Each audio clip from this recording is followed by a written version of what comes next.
Uh,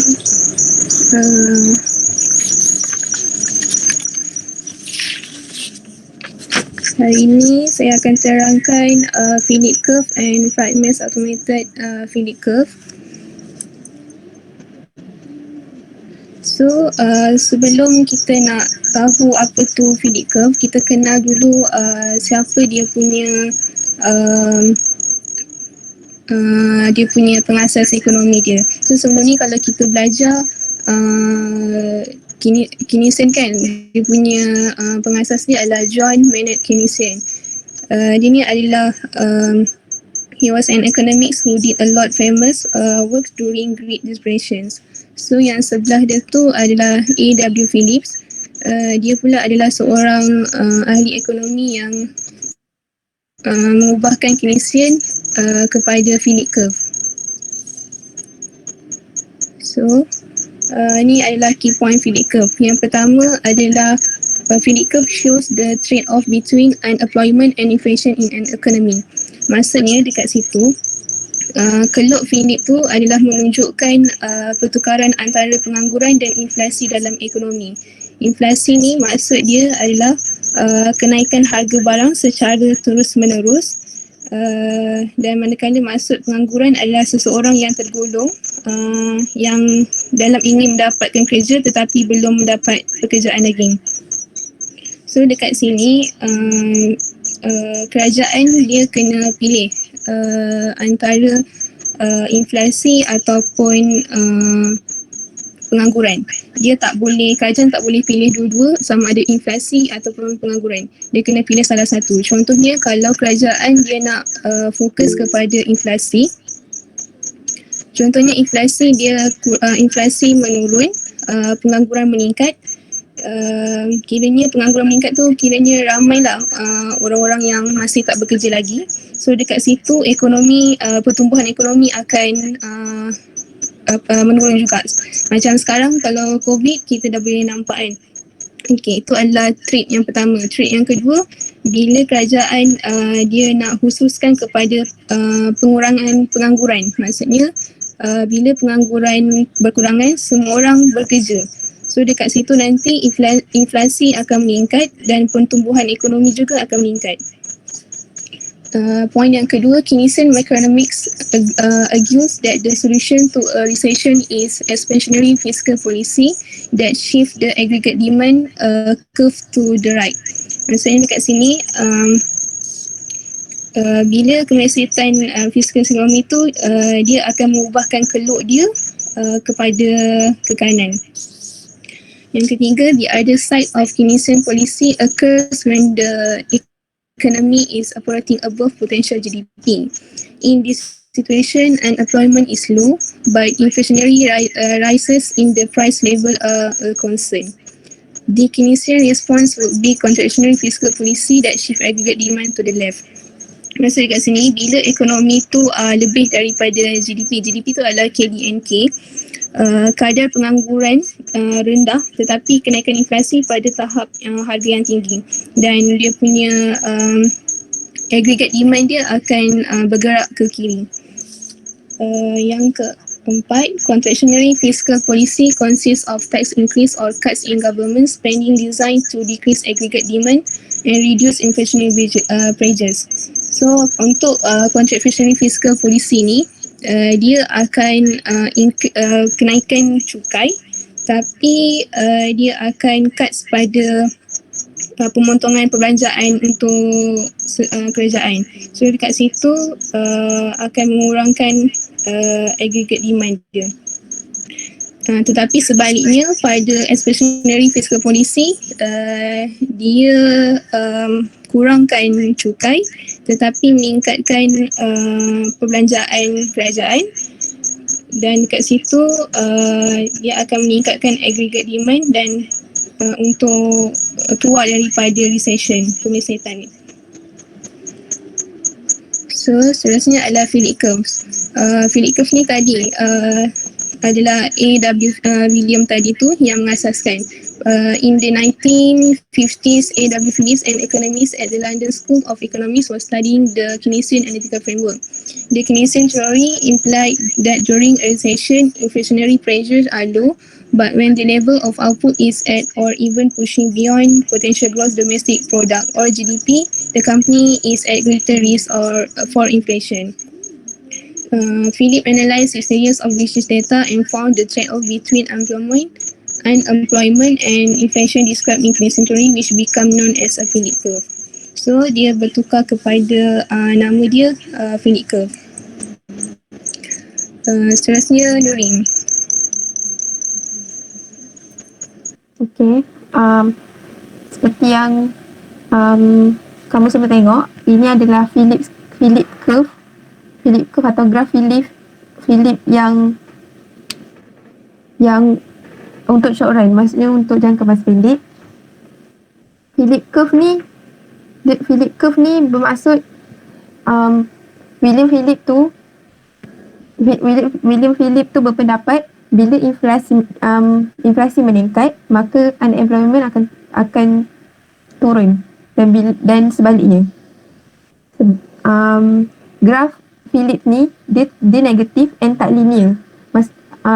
Dia sentiasa akan satu naik, satu turun. Okay.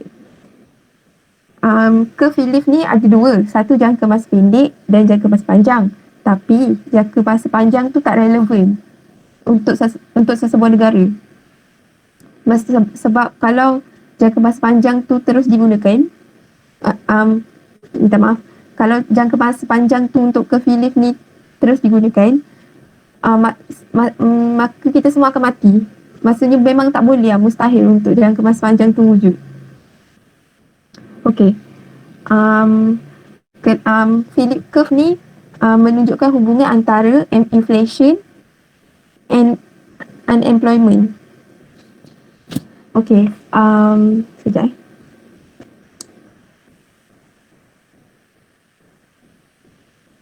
Okay.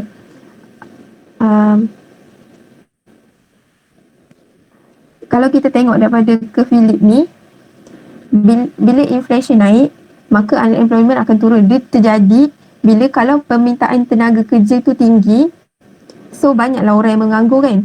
So majikan ataupun sesuatu organisasi ni diharapkan dapat panggil ramai orang untuk kerja sebab banyak orang yang menganggur. So tapi kalau time permintaan tenaga kerja ni rendah,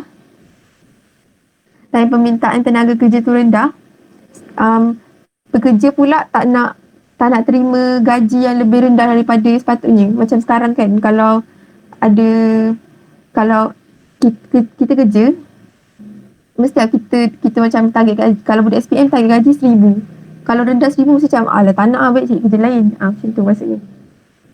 Faktor kedua yang mempengaruhi Philip curve ni adalah bila berkait dengan perubahan pengangguran. Sebab kalau sesuatu bisnes ataupun sesuatu company tu bisnes dia tengah naik, so majikan ni, company tu akan cari orang yang lagi berpotensi nak tolong company dia lagi naik. So time tu permintaan tenaga kerja ni rendah lah. Sebab ramai orang yang macam, yelah tak ramai orang yang ada kriteria yang dia nak. Macam tu. Okay. Tapi gaji tu adalah satu input yang penting untuk company. So kenaikan gaji ni mesti bila satu company ni nak naikkan gaji, dia kena tengok orang tu punya jasa untuk company tu ataupun kemampuan dia untuk tolong lagi company tu dan sebagainya. Okay. So Phillips ni dia buat grafik Philip curve ni berdasarkan harga inflasi umum, bukannya inflasi gaji. Inflasi ni banyak jenis. So mula-mula dia nak buat inflasi gaji, antara inflasi gaji dan pengangguran. Tapi dia tak boleh buat macam tu sebab company tak semestinya akan ambil je orang. Dia tak semestinya akan ambil orang mana-mana. Lama-lama dia punya faktor untuk ambil orang tu, untuk hire orang tu berdasarkan kriteria orang tu. Kriteria yang diperlukan. So jadinya Philips ni dia buat Philip curve berdasarkan inflasi harga umum dan pengangguran, bukan inflasi gaji. Okay.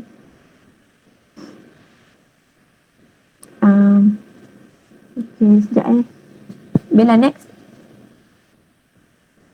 Okay. Yang ni, macam saya cakap tadi, ada dua, antara jangka masa pendek dengan jangka masa panjang. Okay, ni graf untuk jangka masa panjang.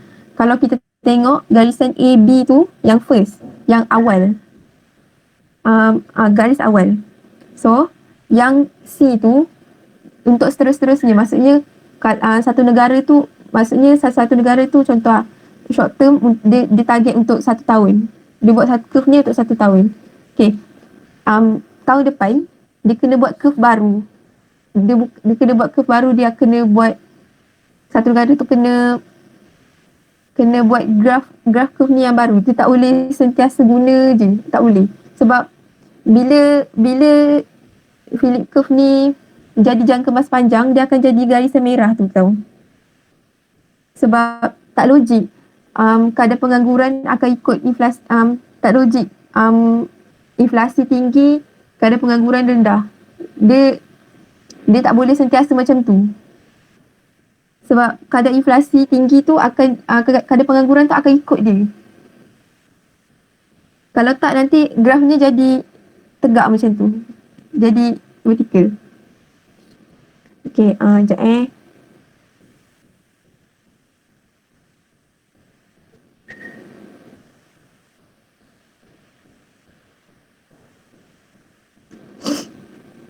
Sekejap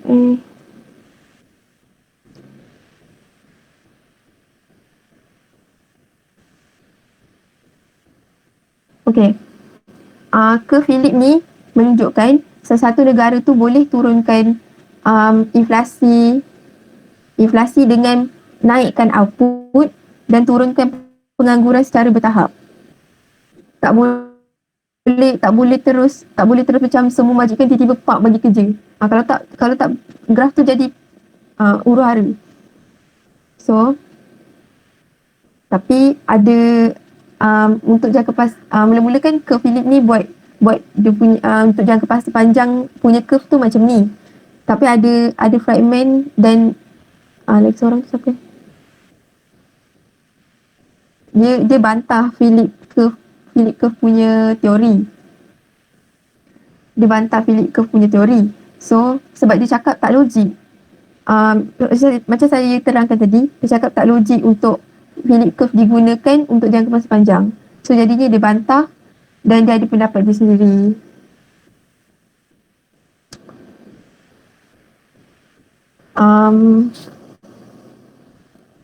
Okay, inflasi ni kita dapat nilai dengan kita buka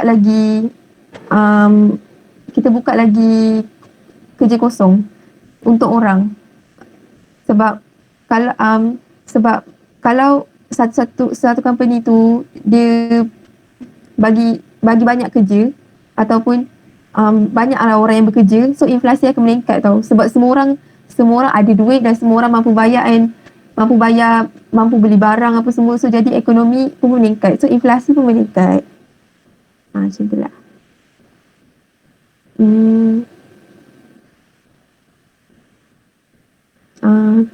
Tu je kot daripada saya.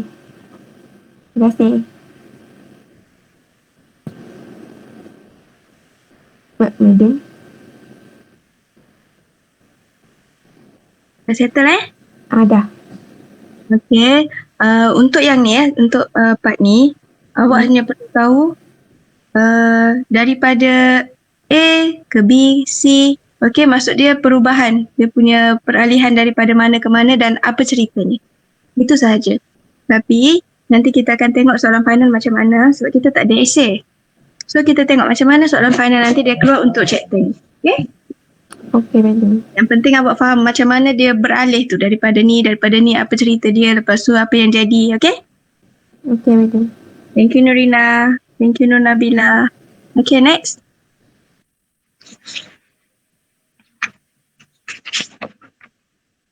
Seterusnya adalah Adha dengan Aiman kan? Madam. Dengan Aiman. Nampak madam? Nampak?